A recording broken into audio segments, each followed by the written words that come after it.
Sudarlun calon gubernur Aceh nomor urut 5 Muzakir Manaf atau Mu'alim bersama istrinya Marlina Usman menggunakan hak pilihnya di kampung halamannya, Desa Manekawan, Kecamatan Senedun, Aceh Utara.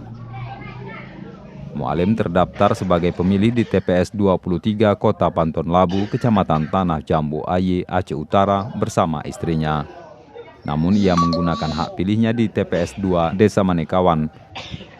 Jumlah daftar pemilih tetap di TPS nomor 2 Desa Manekawan, Kecamatan Senedun, Aceh Utara itu mencapai 601. Mitra nomor 1 dan nomor 5 sama-sama mungkin ya sudah menang di